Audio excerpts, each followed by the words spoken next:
दोस्तों, भगवद गीता में भगवान श्री कृष्ण ने मानव जीवन के विभिन्न पहलुओं को व्यक्त किया है और यह भी बताया है कि क्यों लोग अक्सर दूसरों को धोखा देते हैं। यह धोखा देने के कई कारण हो सकते हैं। दोस्तों, जीवन में किसी से धोखा खाना या धोखा देने वाले के साथ यहाँ तक कि धोखाधड़ी का अनुभव करना कठिन हो सकता है। लेकिन इस समस्या को कैसे देखते हैं और इसके साथ कैसे निपटते हैं, यह हमारी मानसिकता और जीवन के तरीके पर निर्भर करता है। दोस्तों, यहाँ कुछ Shri Krishna motivational speech video को दर्शाया गया है जो धोखा देने वाले के साथ हुआ अनुभव समझाने के लिए मदद कर सकते हैं।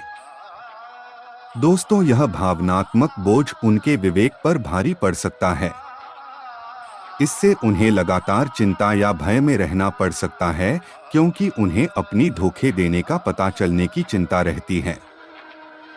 सामाजिक रूप से किसी धोखेबाज की हरकतें सामने आने पर उसकी प्रतिष्ठा को गंभीर नुकसान हो सकता है।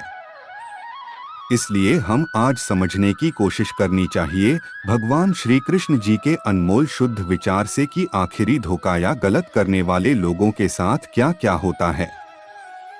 दोस्तों, कृपया हेडफोन का प्रयोग जरूर करें और वीडियो को बिना स्किप किए अंत तक देखें ताकि भगवान श्री कृष्ण जी के अनमोल वचनों को समझने में आसानी हो सके।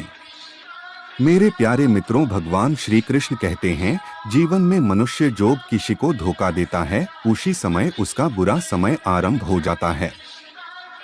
परंतु मनुष्य जो किसी भी खास अपने या दूसरों को धोखा देता है उसी समय उसका विश्वास, प्रेम, आचरण, उसका बंधुत्व, उसके फायदे और उसी के आत्मसम्मान खो देता है और कभी भी उस व्यक्ति के सामने उसका भरोसा जीत नहीं पाता और नहीं धोखे खाने वाला व्यक्ति उस व्यक्ति पर कभी चाहकर भी उस पर भरोसा नहीं कर पाएगा।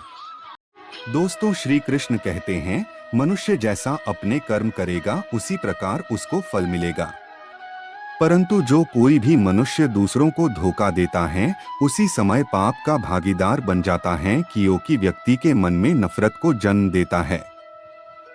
लेकिन कोई एक व्यक्ति धोखा देता है परंतु व्यक्ति के मन में नफरत सबसे हो जाती है, ये उस धोखा देने वाले व्यक्ति का सबसे बड़ा पाप है। जो व्यक्ति को उसका पापों का परिणाम भुगतना पड़ता है और जीवन में व्यक्ति कभी सुखी जीवन का अनुभव ही नहीं कर पाता है और ना ही व्यक्ति समाज में सिर उठा के जी सकता है। हमेशा बुरे कर्म का नतीजा बुरा ही होता है। मेरे प्यारे मित्रों, भगवान श्री कृष्ण कहे अनुसार धोखा देने वाले लोगों को हमेशा समाज या पूरे संसार में धोखा देके दूसरों को अपने व्यक्तित्व को जाहिर कर लेते हैं, परंतु संसार में कभी भी सुखी जीवन बिता नहीं सकेंगे और ना ही हमेशा अच्छे व्यक्ति में प्रमाणित कर पाएंगे और ना कभी लोग उसके ऊपर कभी भी विश्वास कर नहीं पाएंगे और अपने धोखाधड़ी की वजह से समाज में व्यक्ति धीरे धीरे लोगों की मन से दूर होते जाता है और व्यक्ति की भूल के कारण अपने परिवार की सम्मान एवं खुद का भी सम्मान खो देता है समाज में। इसलिए दोस्तों, भगवान श्री कृष्ण कहते हैं, मतलब कि दुनिया में कोई किसी का नहीं होता है, परंतु धोखा वही देता है जिस पर मनुष्य ज्यादा भरोसा करता है। दोस्तों, जीवन में एक बात याद रखें, अपने गलत कर्म का फल इतना भयंकर होता है कि हमारा जमा किया हुआ पुण्य कब खत्म हो जाए हमें पता ही नहीं चलता। परंतु मित्रों, पुण्य खत्म होने पर समर्थ राजा को भी भीख मांगनी पड़ती है। इसलिए जीवन में हमें किसी भी प्रकार की छल, धोखा देना एवं दूसरों की बातें को गलत तरीके से रखना और दूसरों के साथ चुगली करना हमारे जीवन में समस्या उत्पन्न कराता है। इसलिए दोस्तों, भगवान श्री कृष्ण कहते हैं, सत्य से कमाया हुआ धन हर प्रकार से सुख देता है, परंतु छल कपट से कमाया हुआ धन हमेशा दुहक ही दुहक देता। इसलिए हर मनुष्य जीवन में धोखा, छल कपट, नफरत, हिंसा को जन्म देना अपने दुख एवं खुद का विनाश का कारण बन सकता है।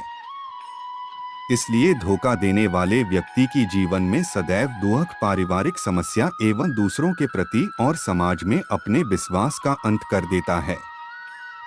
दोस्तों, भगवान श्री कृष्ण कहते हैं, सरल व्यक्ति के साथ छल क्या गया, छल आपकी बर्बादी के सभी द्वार खोल देता है।